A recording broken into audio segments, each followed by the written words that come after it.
Вітаю, друзі! Сьогодні приготуємо дуже смачний сезонний пляцок з румбамбаром. Готується він одним коржем легко та просто. Усі продукти доступні, а процеси зрозумілі, тож до роботи. Для тіста у чашу міксера помістіть 2 яєчні жовтки і 1 яйце середнього розміру. Досипте 150 г цукру, 20 г ванільного цукру і нехай далі трішки попрацює техніка. Збивайте на середніх обертах міксера приблизно 3 хвилини. Повинна утворитися світла пишна маса. Тим часом у посуд влийте 200 мл молока, нагрітого до 30-35 градусів Цельсія. І далі в роботу вступають мої улюблені, осмотолерантні дріжджі духмяна хата. Вони точно не підведуть вас ні у будень, ні на свято. Нам потрібно взяти 20 грамів дріжджів. Це приблизно 1/5 частина стандартної пачки. Розкришіть дріжджі у молоко, а далі ретельно перемішайте до однорідності. Влийте дріжджову суміш до яєчної і коротко перемішайте до однорідності. Частинами по кілька столових ложок починайте докладати 400 грамів просіяного борошна.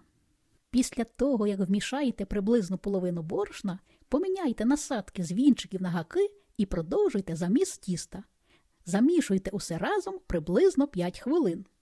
Подивіться на правильну консистенцію цього тіста. Тісто зовсім не густе. Не припиняючи заміс, поступово порціями починайте докладати 100 грамів дуже м'якого вершкового масла.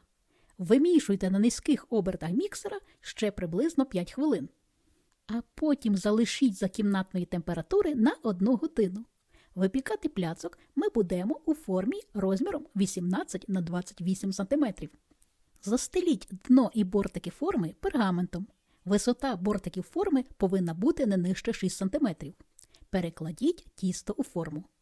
А далі лопаткою розподіліть його по усій формі, стараючись зробити так, щоб його товщина усюди була більш-менш однаковою.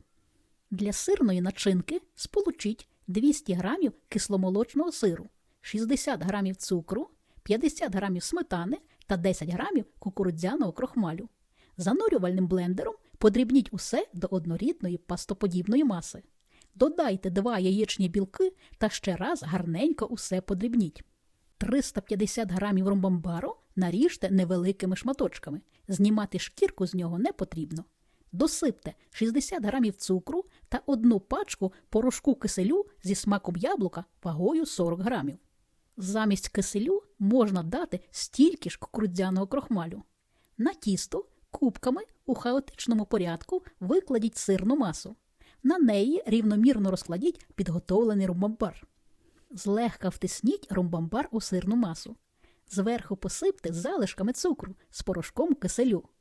Для смачної крихти у мисочці сполучіть 70 грамів борошна, 60 грамів цукру, 1/3 чайну ложку куркуми та 70 грамів нарізаного невеликими шматочками вершкового масла.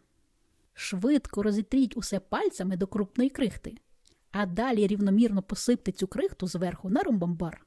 Залишіть за кімнатної температури на 45 хвилин. Усе, в духовку його. Випікайте на середньому рівні духовки в режимі вверх-низ без конвекції за температури 175 градусів Цельсія приблизно 50 хвилин до готовності. Тут важливо, щоб тісто пропеклося, тому обов'язково перевірте готовність пляцка дерев'яною шпажкою. Не забудьте дати цьому пляцку охолонути перед нарізанням, а також своєю щедрою рукою поставити мені вподобайку і написати гарний коментар, як і я щедро ділюся з вами своїми знаннями і уміннями. Вага нашого красення 1 кг і майже 800 грамів, висота 5,5 см. Ну що, глянемо, який наш красень на зрізі? Що тут сказати? Це справжнісінька насолода. Ніжне, здобне, дріжджове тісто чудово поєднується із сиром та румбамбаром, а цікава та красива крихта зверху додає пляцку особливого шарму. Цей пляцок легко нарізається на велику кількість порційних шматочків для подачі. Шматочки при нарізанні не кришаться і добре тримають форму. А ще це дуже смачно. Готуйте і смакуйте, бо ми того варті.